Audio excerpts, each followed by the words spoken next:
during our PhD. Ooh, sorry, I just got a notice. Okay, yeah, what I just want to talk about is how the skills that we learn during our PhD are useful within within the quantum world, but also in careers that may be in engineering, but not necessarily in quantum, or perhaps even more exotic, non-technical kinds of fields. When I was asked to give this talk a few months ago, I was working for a small space startup in Galway, Ireland, where I'm currently giving this talk from. And since then, I have left that position and pursuing self-employment in a non-engineering field. So I think I maybe have a good perspective on how our skills are useful. But to give a bit of background into where I'm coming from and how my situation might be similar to yours, and to help you with reflecting on your own situation, I want to give some background on myself. So I did my undergraduate studies at Louisiana State University. This is a picture of my sister and me graduating in 2015. I did my undergraduate studies in physics and math with Jonathan Dowling as my supervisor for my final year project.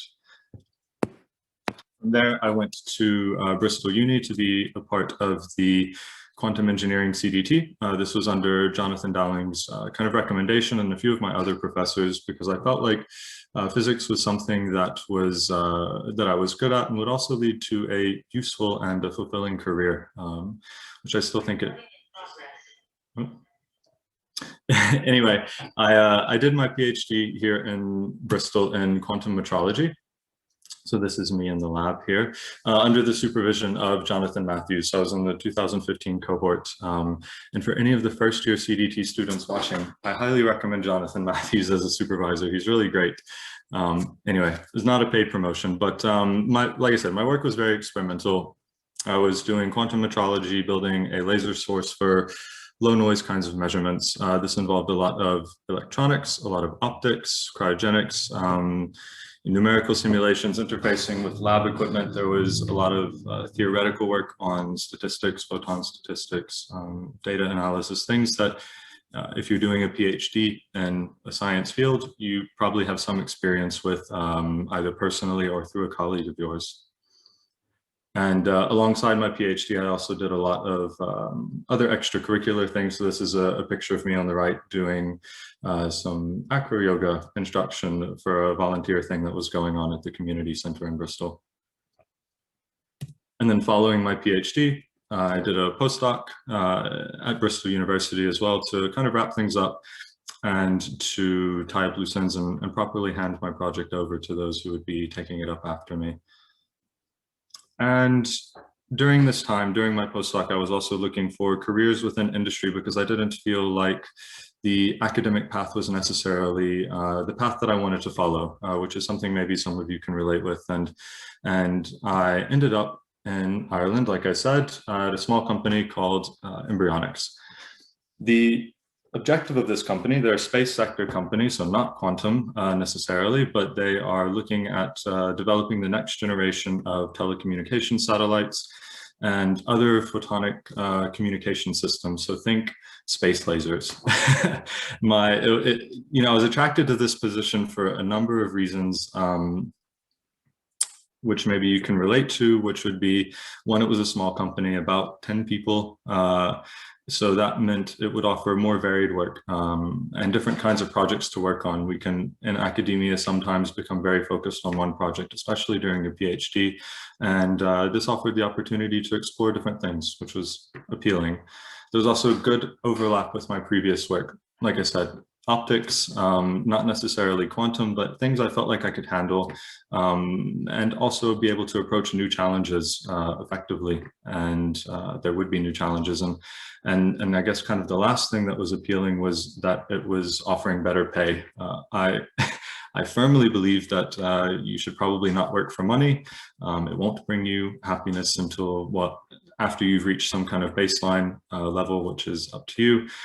But why not get paid more for the work that you're doing if you still find it enjoyable? So after working at Embryonics for a while, sorry about that.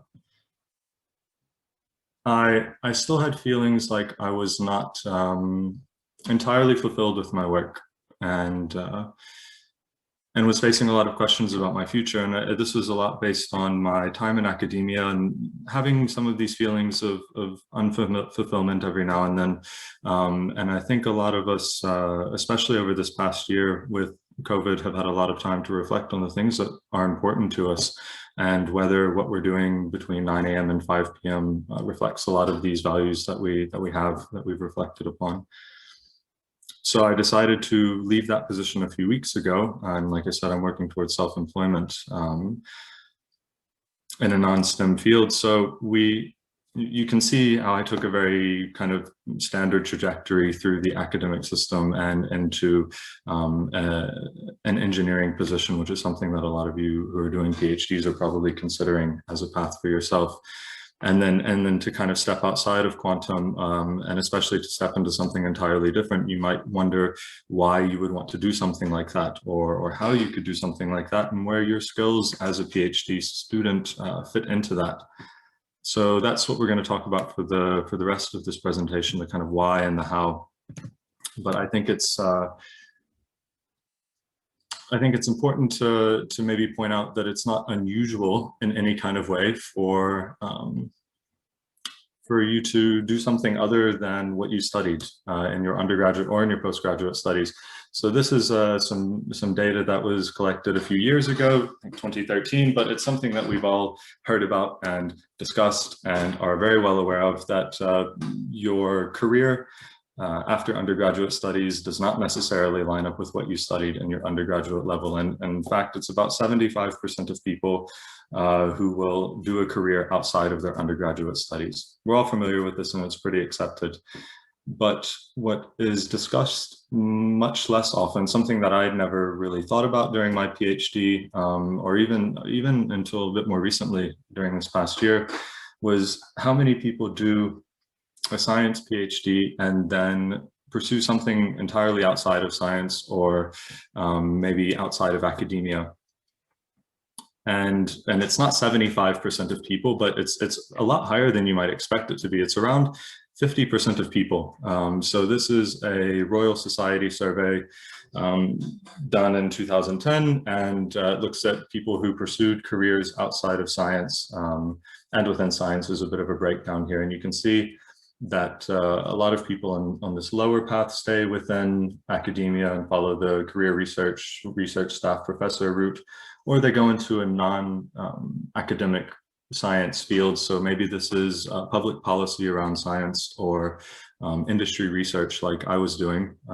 And then about half of these people will do something else, which was very surprising to me, and probably to you as well, because all of us, most of us here today have chosen to be within a science field. So we are surrounded by people who did their PhDs and stayed within academia and stayed within industry, and we don't see these other people who are doing something else. And if we're in academia, maybe we don't see all the people who have moved into industry and done something not quite quantum. And there's a lot of reasons that that you might be, or someone might be, in this 50% who have moved away. It could be financial, finding a better paying job somewhere else, or doing something else. You may be more passionate about something that you want to explore. Long-term career objectives may have changed, or you might have moved to a place where you can't pursue your quantum research for whatever personal reasons that you have. And I think it can be very difficult to be in this 50%, or even in this other large percentage of us who maybe move outside of quantum, because there are we are privileged, even by being associated with the University of Bristol and being at this conference, to have a lot of opportunities ahead of us as people who have completed PhDs or worked on PhDs or been through higher education. And this is, like I said, very privileging, but can also feel a bit overwhelming and can be burdensome. And I say that it can be challenging, because if you haven't already, you can seriously ask yourself what you're interested in and passionate about, and whether you are content with your work, and and whether your passions are reflected in your work, and knowing that if they are not, you can likely make a big, scary change if you need to, because you have the skills that you're learning during your PhD. So I think if you're within this 50% of people who are considering something else outside of quantum, and especially if you're not, it's worth reflecting on this. And I kind of want to conclude this why section of why you might do something that's not necessarily quantum or outside of quantum engineering, by saying that if you have the opportunity to follow whatever your passions may be, then it's worth perhaps pursuing that for a while. And your skills that you learn during your during your PhD are the things which will allow you to unlock these career passions that you might have. So this brings us on to the more practical part of this talk, which is about how you might recognize what career would be better for you, or how you can get into that career that is not necessarily quantum and still be using all of the skills that you're learning right now. So you first have to recognize what the useful skills that you have are. And for me, a lot of this came through making CVs for various jobs and kind of writing my things down. And so I just want to, for the next couple of minutes, bring to your attention some of the useful skills that you have learned during your PhD, and how they might be applicable to careers outside of quantum. So there's a lot of obvious practical skills. These are the things that you're doing on a day-to-day basis in the lab or in the office: programming, mechanical, electrical engineering, CAD work, so 3D computer design, simulations, thermal simulations, numerical simulations, whatever, and analytical math work. If you're doing experimental work, then you have to be engaged with the theoretical side of things, and if you're doing theory work, then you have to be engaged with the real world implementations of your ideas. And so all of us doing PhDs in Bristol or anywhere in quantum science are familiar with all of these ideas to some extent, like I said, either directly, personally, or through our colleagues and papers that we've written or projects we've been a part of. In my personal experience in the space sector, just outside of quantum, but still doing engineering, a lot of these practical skills were used. So, like I said, we did a lot of optics, a lot of laser kind of science. So that was building on the photonic work that I had done during my PhD. We might be using software like Lumerical that you'd be familiar with, or anything from the Autodesk suite. So perhaps Eagle or Inventor, Fusion 360, what have you.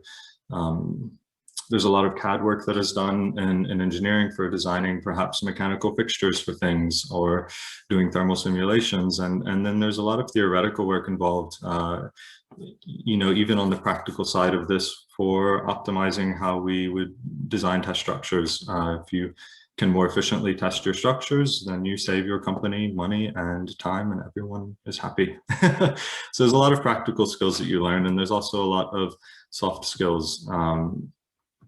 Again, I've just listed a few here. So writing and presenting your results at conferences or internally to your peers, organizing conferences like the one that we're at here today, whether they be online because of COVID or whatever, or in-person conferences, and all of the project and time management that goes into that.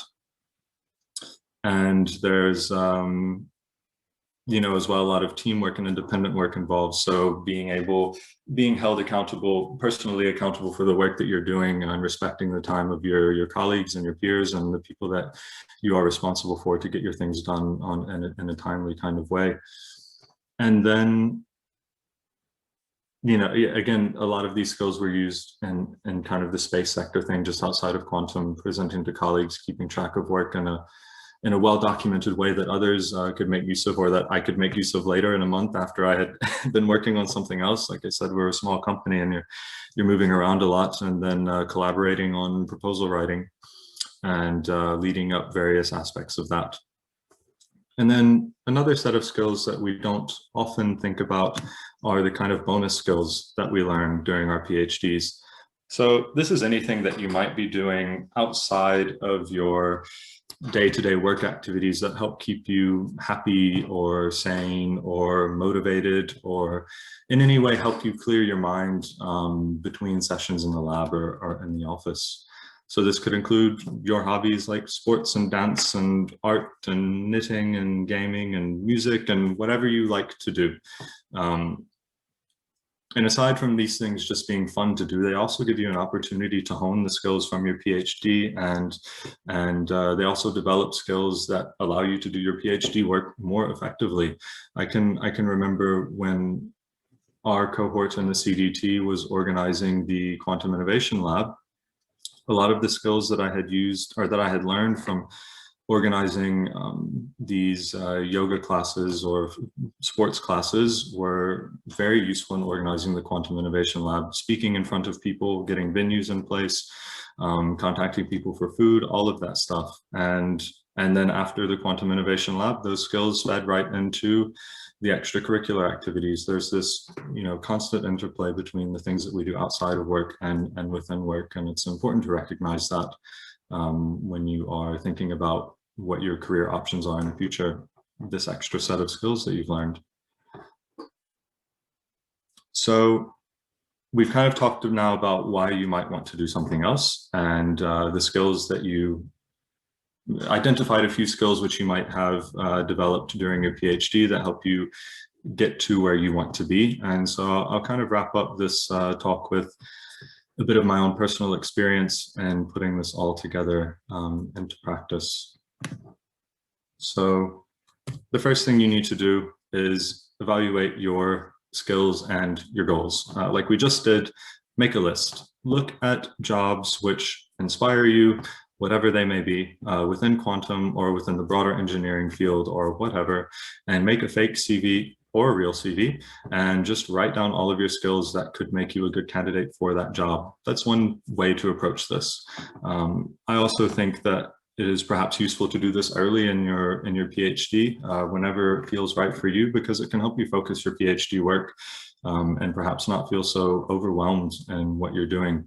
There's a lot involved in the work that you do in a PhD, and you learn a lot of different skills. And if you can focus those in a meaningful way, that could be useful for you.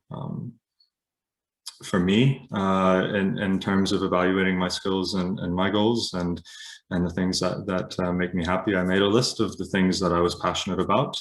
I wrote it down, and then I went online and Googled something like outdoor careers, and then I looked through a list of options until something inspired me, and then your imagination kind of takes you from there. And that's a really satisfying thing to have happen when you're considering broader careers. And then the next thing that you can do is to make a plan. People who do PhDs are some of the most goal-oriented people that I have ever met, probably in the world, because academia is a system which is itself extremely goal-oriented. Throughout our academic careers, we are told you have an exam in 1 month. This is roughly the material you will need to learn, and you need to pass it so you can move on and get your degree. Go. and then you're left to your own devices to go to whatever classes that you need to study whatever material you need to. That is an incredibly goal-oriented thing to be doing every single day for all of your formative years of your life. So why not take a similar approach to your career and what you want to be doing within or without quantum? Make a plan how to reach your ideal career option. So this could include things like figuring out your immigration procedures if you need them, deciding on how much money you want to earn, and if you can earn that much, doing whatever you want to do, and then making a business plan if you need to. And then also how you might approach engineering or the non-engineering sector in terms of applications and people you may know who are doing this, and how you can reach out to them for advice. Don't be afraid to ask for advice. And this is a very iterative process. Your plans will change as you learn more. This is your literature review kind of on yourself, and project management and time management. And again, for me, from my experience, I was looking for a career that was more people and community focused, something that was a bit more active. And so I asked myself, where is the best place to do this and how? And then I started applying for some jobs, and I didn't get those, but I adjusted my plan accordingly and kept reevaluating skills and making another plan and doing a lot of internet research to decide what boxes need to be ticked along that way. And then the final thing that you have to do, of course, is execute your plan. So you need to apply for jobs if that's what you're looking for, apply for visas, talk to people, network. We had a networking session earlier today. Go and watch that if you didn't see it. And then maybe attend some training courses if you need to be certified in something for whatever reason. If you've done your first two things correctly or well, which you probably will have because you have a lot of research and background reading skills as a PhD student, then you know what you need to do to execute your plan and to continue to iterate it until you find something that makes you happy. So and I guess on that point, it's important to maintain perspective and say, if you've done all this and found something that you think makes you happy and it doesn't, it's still okay to change.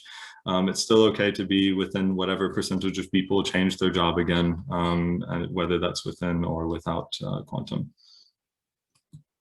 So all of that, I guess, to finish this talk up, because we have a few minutes of questions.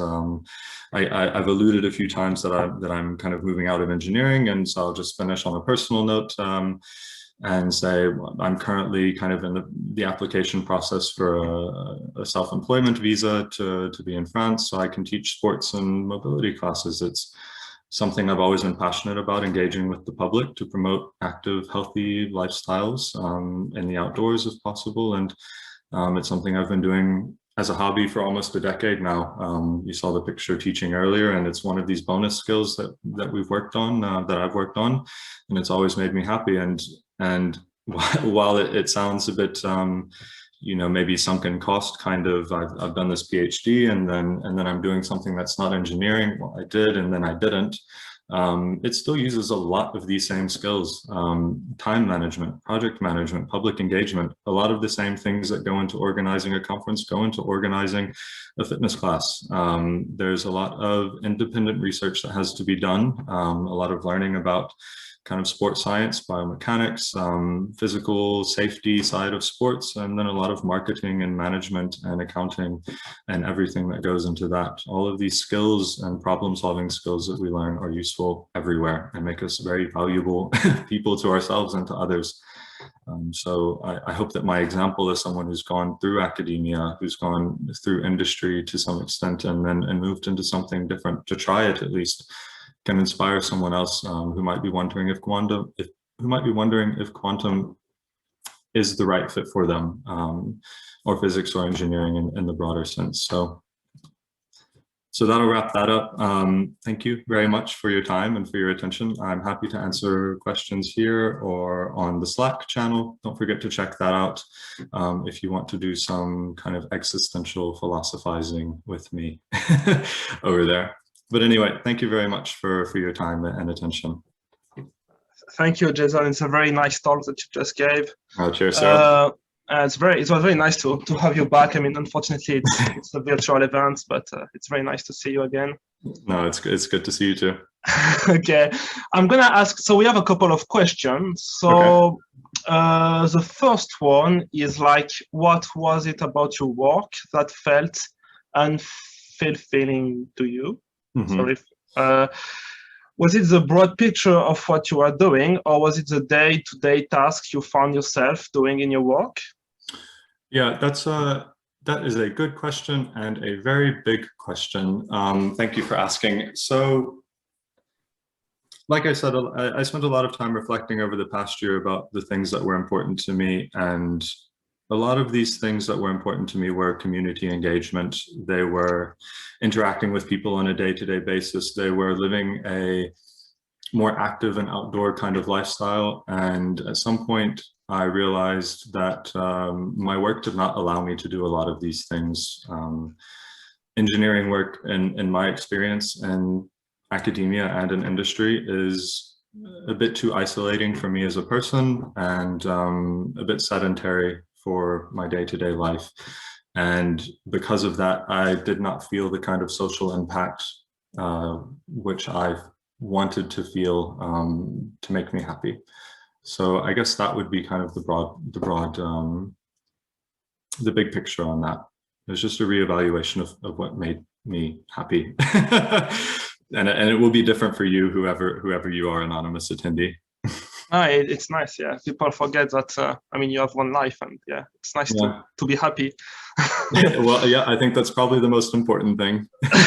Yes, me, I would love like a question about. So you talk about your how your PhD helped you to develop your skill, but me, it would be more about your personal development. How do you think your PhD helps you for this? Yeah, I think a PhD personally allows you to develop a lot of those soft skills, like your time management and your project management. You do this within your undergraduate studies to an extent, but a PhD, at least the way that it was done for me, was very independent, and it's a bit more intense, and you really have to be on it. You know, you're the one making the decisions in the lab every day. You have to manage your project. You know what your goals are that you define with your supervisor to whatever extent that relationship allows. And so that allows for a lot of kind of personal development on those soft skill fronts, as well as a lot of presenting and writing and developing those skills that are useful anywhere. Okay. We have another question, which is there anything you miss from your life in science? Is there anything I miss? Yeah, of course there is. So I'm only, to be fair, I am only kind of freshly out of my life in science, if you will. But I think that physics and engineering are a part of me, someone who has done a PhD in these things, and will be things that I continue to think about. And even as I continue to learn about sports science and all of this, you can still approach that from a very scientific perspective. Even if you're teaching sports classes, if you have someone who comes in and they have a problem with their knee or their whatever, you have to think about their kind of body as a whole system and how you approach that problem. And this uses all of the same skills that you've learned in your PhD. I think that's really important to recognize how good of problem solvers that we are after we have done something like that. So that life of science never really leaves you. It is always a part of you and how you approach your day-to-day problems. Okay. So we have time for a couple of more questions. So is there a question from Cameron, which is like, do you feel that a PhD has closed any doors or restricted opportunities in any way? No. And I know other people might give you different answers and say that you are perhaps too specialized if you do something like that, if you do a PhD. And I can see that argument, but I don't feel like it's necessarily true for all of the reasons that we talked about before. All of these practical skills and soft skills that you learn that can be used just about anywhere. When you write a CV, you are marketing yourself to whoever you are applying to for that job. And if you market yourself effectively and correctly, and you highlight all of the skills that you have that are relevant to that position, which you probably have a lot of because you've done a PhD, then really I don't think you're closing that many doors if you're passionately working on what you're doing and working on being better at what you're doing. Okay. Well, thank you, Jason. I think it's we're on time, so I will just finish with like you have a big thank you from the attendees. I mean, a lot of people really like your talk and your down-to-earth informative presentation, which is an expression that I didn't know, but no. There you go. Yeah, and I really thank you guys for listening. Yeah. I know it's a bit of philosophizing and stuff, but it was really great to be here again, and thank you guys for organizing this talk. Really great to have you. So if you have more questions, do not hesitate to use the Slack channel. And now we're gonna switch to the next speakers. Cool. Thank you so much. Thanks again, Jason, and see you. See ya. Thanks.